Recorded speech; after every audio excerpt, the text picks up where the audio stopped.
Shalom, semangat pagi Bapak Ibu Saudara semua. Saya percaya setiap orang akan merasa kecewa ketika dia dicela oleh orang lain, ketika apalagi difitnah oleh orang lain, bahkan mungkin oleh banyak orang. Saya percaya orang tersebut tidak akan merasa nyaman, barangkali dia akan jengkel sampai sakit hati, dia marah karena dia tahu bahwa apa yang dicela atau apa yang dituduhkan orang, apa yang difitnahkan oleh orang itu tidak sesuai dengan kenyataan.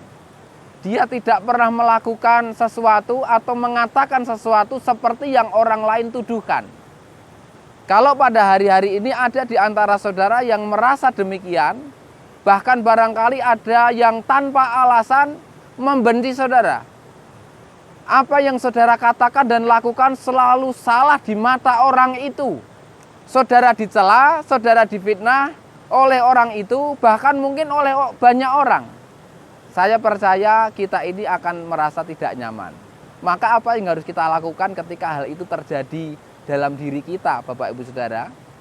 Pesan Tuhan di kitab Yesayahu atau Yesaya pasal 51 ayat yang ke-7 dikatakan, dengarkanlah aku, hai kamu yang mengenal kebenaran, umat yang hatinya terdapat Torahku.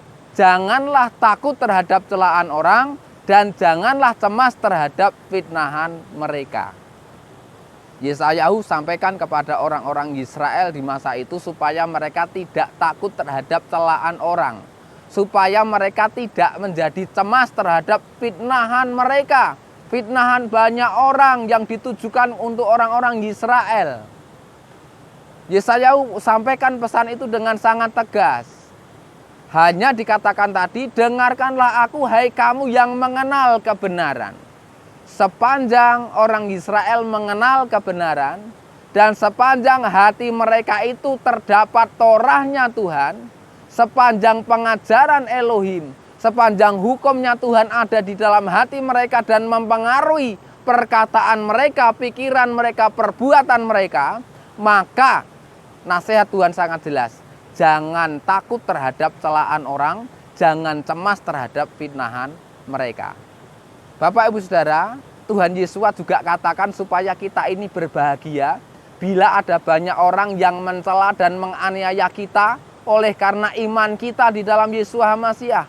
Barangkali bahkan mereka mengatakan setiap perkataan yang jahat terhadap kita dengan berdusta, artinya dengan fitnah, maka kita diminta untuk bersukacita karena besar pahala kita di surga atau di Samayim. Saudara bisa baca itu di kitab Mattityahu atau Matius pasal 5 ayat 11 sampai dengan ayat yang ke-12. Kita diminta dalam iman kita di dalam Yesus Hamasyah, kalau ada yang mencela kita karena iman kita, karena kepercayaan kita kepadanya, maka kita harus berbahagia, kita harus terus bersukacita. Kita akan baca Bapak Ibu Saudara di 1 Kefa atau 1 Petrus pasal 4. 1 Kefa atau 1 Petrus pasal 4 ayat yang ke-14 saya akan bacakan bagi kita. Sekiranya kamu dicela dalam nama Hamasyah, berbahagialah, sebab roh kemuliaan yaitu roh Elohim sedang berdiam atasmu.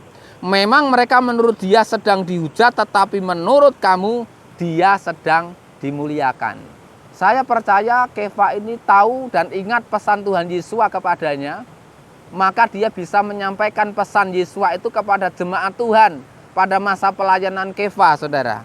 Supaya setiap orang berbahagia kalau mereka ini dicela di dalam nama Yesus Hamasyah. Oleh karena iman mereka, mereka dicela. Di ayat yang ke-15, karenanya janganlah ada seorang pun di antara kamu yang menderita sebagai pembunuh, atau pencuri, atau yang berbuat jahat, atau sebagai penggereco orang lain. Kalau kita dicela karena iman kita, kita harus berbahagia. Masalahnya adalah kadangkala orang itu dicela karena dia menjadi pembunuh. Dia menderita karena jadi pembunuh. Dia menjadi pencuri karena dia berbuat jahat juga, sehingga orang membicarakan, orang mencelanya, saudara. Dan itu bukan fitnah. Maka Kefa katakan jangan sampai itu terjadi di dalam kehidupan mereka. Ayat yang ke-16. Tetapi jika sebagai orang Kristen, biarlah dia tidak merasa malu, sebaliknya biarlah dia mempermuliakan Elohim dalam perkara itu. Kalau oleh karena iman kita, kalau oleh karena kita tetap hidup dalam kebenaran, bukan kebenaran menurut kita sendiri, bukan karena kita merasa benar, tetapi oleh karena kebenaran seperti apa yang tertulis di dalam sabda Tuhan, maka kita harus berbahagia. Justru kita akan dan harus mempermuliakan Elohim di dalam kehidupan kita. Bapak Ibu Saudara yang dikasihi oleh Tuhan, kalau pada hari-hari ini ada orang yang banyak mencela saudara, ada banyak orang memfitnah saudara, maka pesan Tuhan hari ini buat saudara sangat jelas dan tegas. Jangan takut dan jangan cemas terhadap celaan mereka dan fitnahan mereka. Jangan saudara sakit hati, jangan saudara kecewa, jangan saudara marah, jangan saudara mendendam, jangan saudara kepahitan kepada orang tersebut. Kita tidak perlu membela diri kita dengan kekuatan kita. Kita tidak perlu membela diri dengan cara kita. Dan saya percaya ketika kita berserah kepada Tuhan, maka pembelaan Tuhan akan ada buat kita semua. Pesan Tuhan juga, kenali kebenaran itu. Hidupi kebenaran itu. Biarkanlah kiranya Torah Elohim, biarlah kiranya pengajaran dari Tuhan, hukum-hukumnya Tuhan terdapat di dalam hatinya kita, mempengaruhi pikiran, mempengaruhi perkataan, dan mempengaruhi perbuatan kita. Maka baru boleh kita tidak perlu takut dengan celaan dan fitnahan dari orang. Demikianlah apa yang saya sampaikan, kiranya menjadi berkat bagi kita. Salam semangat, Tuhan Yesus HaMasiah memberkati kita semua. Amin.